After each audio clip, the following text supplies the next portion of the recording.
Hello everyone, this video is about Google Scholar and the tips to use Google Scholar. So Google Scholar is a site from where you can read and download published papers, helpful for students who are doing projects and also for researchers. Site address for Google Scholar is scholar.google.com. You can also simply search Google Scholar on Google and it will lead you to the same thing. The topic you are searching for, you can simply search here as you do in Google and click on the search thing or press enter button.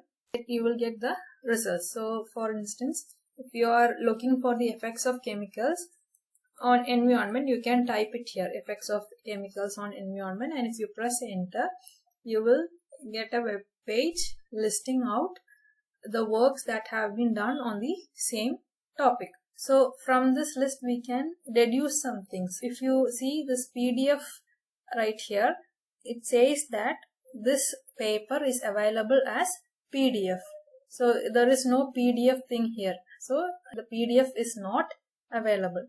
So if you scroll down, you can see HTML. So it means that it is available as a web page but not as a PDF. So you cannot download it, but you can see it as a web page. So those are the things that you can deduce from this. So below every paper, there is a star given. If you click on this star, the paper will be saved to the option called My Library, that is right here. If you do not have time to read these papers right now, you can save it in your library and read it later.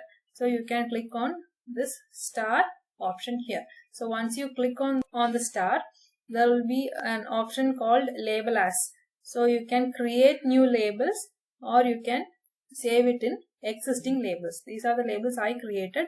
This reading list is the default label of Google Scholar. So if you want to create, you can create new labels also. So right now I am going to save it in chemicals label. So it will be saved there. So if you want to view these starred papers, you can go to My Library here. You have the labels here. If you want to see things related to soil that you labeled as soil, you can click on soil. Click on water. There will be papers that you saved under that label. Right now, I don't have any papers labeled as water. So after reading, you can also delete the papers if you do not want them. You can simply click on delete and the paper will be removed from your library. So that is an option for those who do not have time to read then and there. So about searching a paper in Google, if you search for effect of chemicals on environment, the results will be vast. If you use more specific keywords, the results will be narrowed down. If for instance, if you use pesticides instead of chemicals, you will get more specific results. Likewise, instead of environment, if you specify what kind of environment, like effect of pesticide on soil, you will get more specific results. Likewise, effect of pesticide on water, you will get results which show the effect of pesticides on water. There is another thing called the use of Boolean operators. This is a Boolean operator. This and right here is a Boolean operator. Here I have entered effect of pesticides on soil and water. The Google Scholar will give you results which has keyword both soil and water. If you simply search on Google or if you simply search without this capital and, you will get results with headings like effect of pesticides on soil and separate results on effect of pesticides on water, and you will also get results on effect of pesticides on soil and water. The use of this capital A and D or this and Boolean operator is that you will get results based on works done in both soil and water, not separate results like soil alone or water alone. That is the use of this Boolean operator. Another Boolean operator is OR. If you use this OR Boolean operator, Google Scholar will show you results of the effects of pesticides on soil or the results on the effect of pesticides on water. There is another Boolean operator, that is this minus. If you see here, you can see effect of pesticides on environment minus marine, which means it will show the effect of pesticides on all types of environment except marine environment. I don't want the effect of pesticides on this particular environment, so I typed it after this minus.